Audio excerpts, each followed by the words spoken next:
प्यारे मोहतरम दोस्तों, हमारे चैनल से जुड़ने के लिए YouTube पर फैज़ान गौसे आज़म सब्सक्राइब से भी बहुत पहले के बुजुर्ग और इमाम गुजरे रद्दुल मोहताज फतावे शामी में फरमाते हैं कि चंद मौकों पर अजान देना मसनून और मुस्तहब है। बच्चे के पैदा होने के बाद कान में अजान देना मसनून है।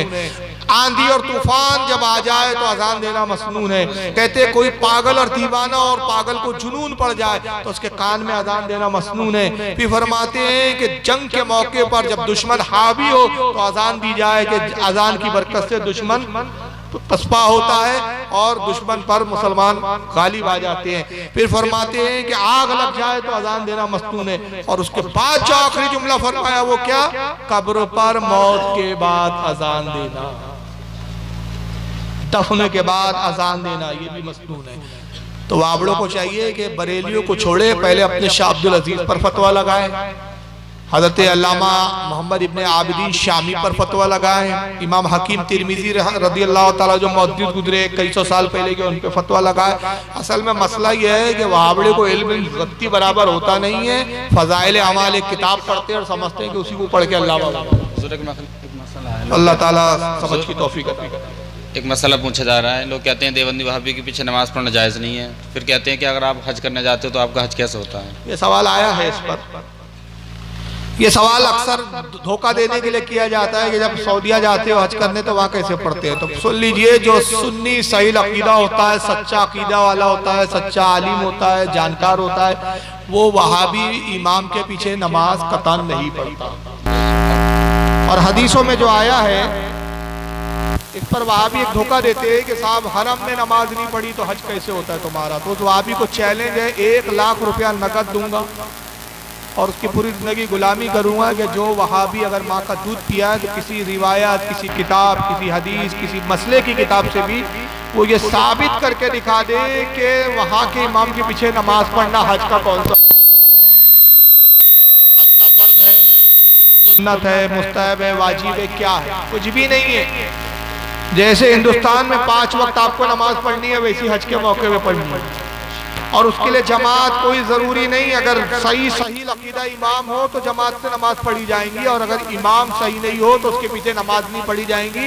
नमाज पढ़ना ज़रूरी है, इमाम के पीछे पढ़ना ज़रूरी नहीं। और हदीस में आया कि जिसने हरम में नमाज पढ़ी 70 दर्जे दूसरी मस्जिदों से ज़्यादा फजीलत रखता है। तो हरम में नमाज पढ़ने का सवाब है, इमाम के पीछे, वहाबड़े के पीछे पढ़ने का नहीं।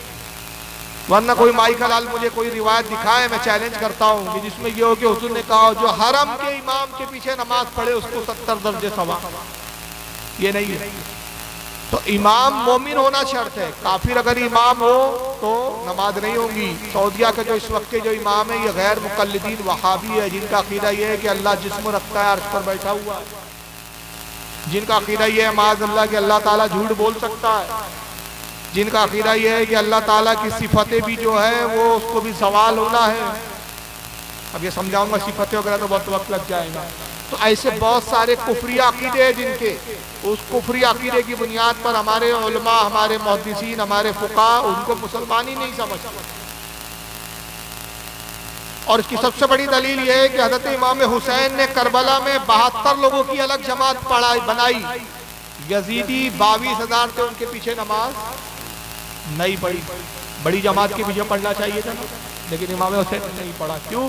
इमाम हुसैन ने दर्स दिया अपने मानने वालों को कि जमात की तादाद मत देखो, इमाम का पहले अकीदा देखो।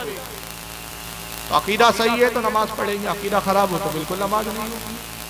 तो हरम का इमाम हो चाहे किसी भी मस्जिद का इमाम हो, अगर मुसलमान है, सुन्नी है, अकीदा सही है तो उसके पीछे नमाज होंगी, और बदअकीदा हो तो उसके पीछे नहीं होंगी। खुद रसूलुल्लाह सल्लल्लाहु अलैहि वसल्लम ने अपनी मस्जिद से, मस्जिद नबी से मुनाफिकों को निकाल दिया था। चलिए बहुत सारी तफसीलात है, वक्त नहीं है, बारिश भी हो रही है। सवाल हज़रत ये है कि दुरूद सलाम पढ़ना कैसा है? लोग कहते हैं कि अत्तहियातुम दुरूद हो जाता है तो खड़े होकर पढ़ना क्या ज़रूरी है? जी, लोग कहते हैं कि दुरूद सलाम पढ़ना कैसा है, फिर कहते हैं अच्छा खड़े होकर पढ़ो। चलिए ठीक है। एक सवाल आया कि रूह भी मखलूक है तो रूह को मौत क्यों नहीं? रूह भी मखलूक है और उसको भी मौत आनी है, ऐसा नहीं है। लेकिन जब अल्लाह ताला कयामत बर्पा करेगा तो रिवायतों में ये आया कि उस वक्त भी रूह भी फना कर दी जाएगी। हर चीज, हर शाय, फरिश्ते, अंबिया सब खत्म हो जाएंगे, सिवाय अल्लाह की जात के अलावा कुछ नहीं रहेगा। लेकिन अभी फिलहाल रूह मरती नहीं है, इसलिए कि हिसाब और किताब जो है रूह और जिस्म दोनों पर है।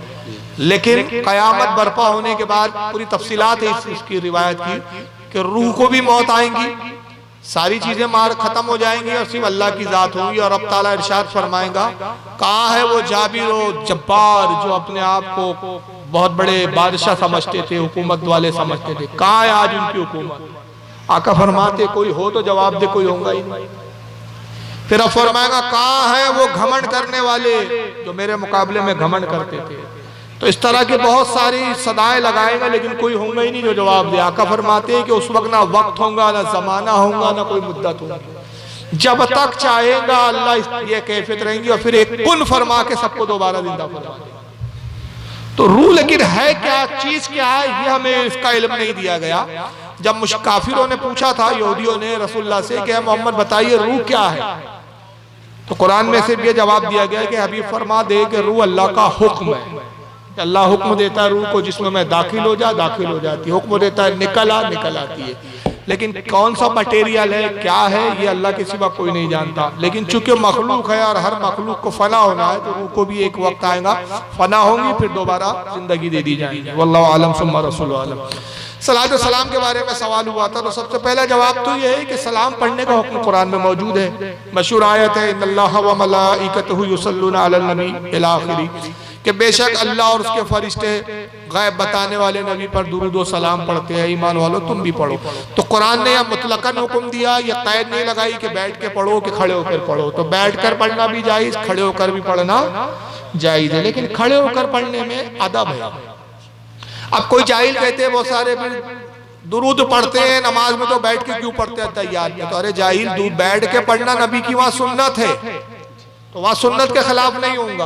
और नमाज के अलावा खड़े होकर पढ़ना ये सहाबा का तरीका है, तो दोनों सुन्नत है और दोनों का अपना अपना मौका है। अब ये बात ऐसी हुई कि कोई जाहिल कहे कि भाई हरम में नंगे सर नमाज पढ़ते हैं, वो कपड़े दो पहने हुए होते बगैर सिले, तो यहाँ की मस्जिद में क्यों नहीं पढ़ सकते? तो जाहिल से कहा जाएगा ये वहां के अहकाम और यहाँ के अहकाम और है। आम पानी आप कैसे पीते हैं भाई, और कड़े से पी लिए तो क्या है मालूम है?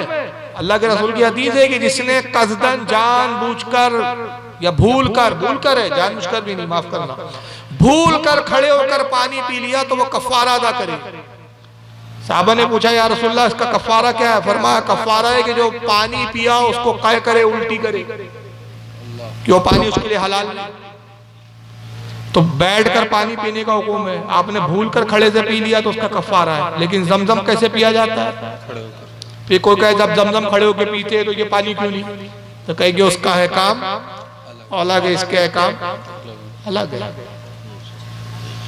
जिंदा के गुस्ल में कितने फर्ज है? तीन फर्ज है।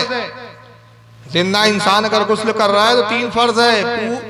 गरारा करना, पूरे दांतों की खींडों तक और पूरे हलक तक पानी उसका तर होना चाहिए। जरा सा भी खुश्क रहा गुस्ल नहीं होगा। नाक में पानी डालना, नाक की हड्डी तक पानी थोड़ा थोड़ा तेज लगे, नाक की हड्डी तक पानी पहुंचना चाहिए, ये फर्ज है। और पूरे जिस्म पे पानी डालना। कितने फर्ज है जिंदे पर? और मुर्दे पे सिर्फ एक। अब कोई कहे कि साहब मुर्दे के गुस्ल में तो सिर्फ पानी डालना है, तो जिंदे के लिए क्यों नहीं? कहेंगे भाई मुर्दे का हुक्म अलग है, जिंदे का हुक्म। चलो और बहुत गौरानी मिसाल देता हूं जो अच्छे से अच्छे सड़े से सड़े वहाबी के भी दिमाग में बैठ जाए। कपड़े के ऊपर पाखाना और गू लग जाए तो उस कपड़े पे नमाज होगी कि नहीं होगी? अरे बोलो भाई। हाँ, मान लीजिए किसी के कपड़े पर 25 ग्राम गू लग गया, इतना सा 25 ग्राम, नमाज होगी? हाँ नहीं होगी। कपड़े पे लगाए तो आप कितने नमाज नहीं होंगी, और 1.5 किलो गू पेट में लेके खड़ा है नमाज पढ़ने के लिए, तो फिर नमाज कैसे हो जा रही है? बात समझ में आई? तो हुक्म दोनों का अलग है। जब तक अंदर है हुक्म अलग है, बाहर आ गया हुक्म हो गया। हवा निकल गई, वुजू टूट गया, और वही गैस पूरी पेट में भरी पड़ी हुई है, सिलेंडर भरा पड़ा हुआ, कहता वजू से हूं। भाई आप वजू से, हाँ वजू से, वो कुरान भी छू रहा है, नमाज भी पढ़ रहा है, सिलेंडर पेट पे भरा हुआ है गैस का, मगर एक बारीक चीनी करके निकले। कहते वजू भी टूट गया साहब, कुरान नहीं छू सकता, नमाज नहीं पढ़ सकता। तो आप कहेंगे अरे भाई इतनी सी निकली, उससे ज्यादा तो अभी भी अंदर है। तो कहा जाएगा हुक्म दोनों का